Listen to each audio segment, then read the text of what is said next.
Have you ever crushed a workout and felt amazing just to wake up 2 days later barely able to sit down or walk normally? That pain probably isn't weakness. It's not lactic acid, and it's not torn muscle fibers either. Today, we are breaking down what muscle soreness really is and why most people get it wrong. That post-workout pain that peaks a day or two later is called delayed onset muscle soreness, or DOMS.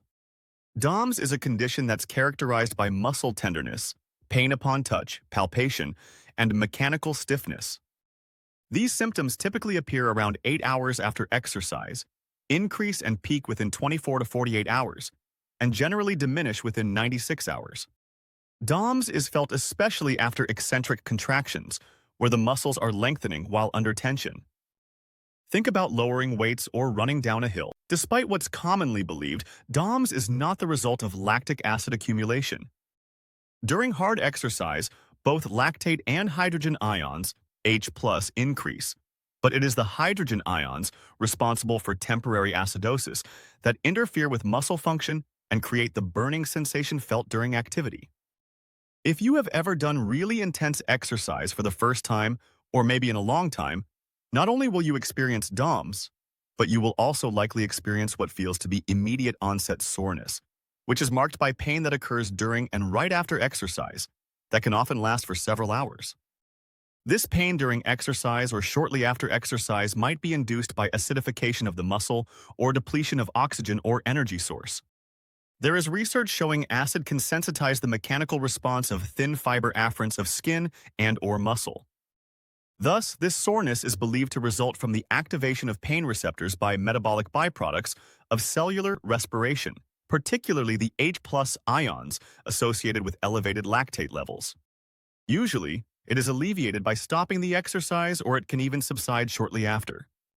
Fortunately, lactate helps limit acidity and can be reused as an energy source.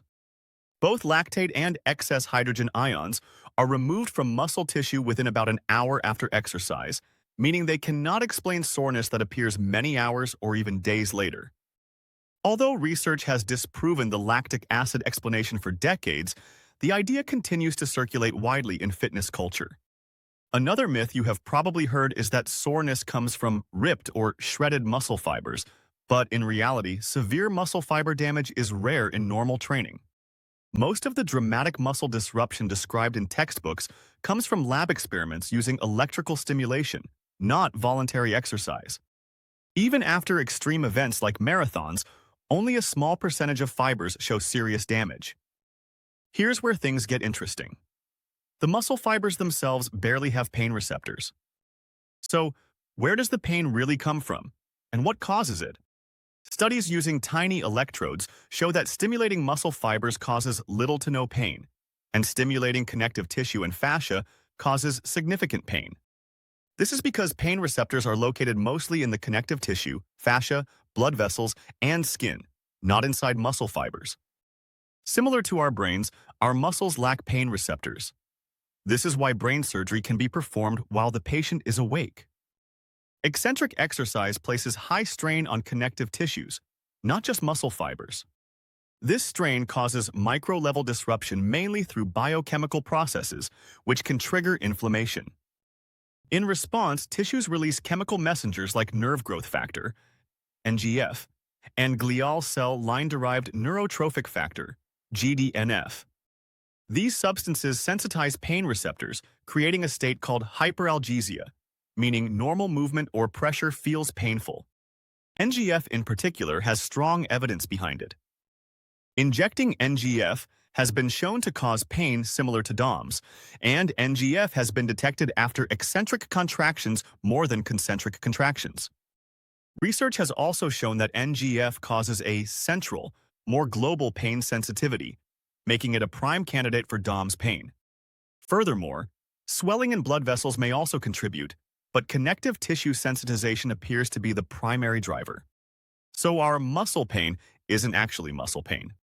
Understanding what causes muscle soreness allows us to manage and reduce it more effectively by using practical strategies such as starting with small eccentric ranges of motion, intensity, and volume, and gradually increasing over time, since greater muscle lengthening leads to more soreness. Training consistently to maintain a protective adaptation, using active recovery to increase blood flow, supporting repair with adequate protein intake, and prioritizing quality sleep to improve recovery and reduce inflammation.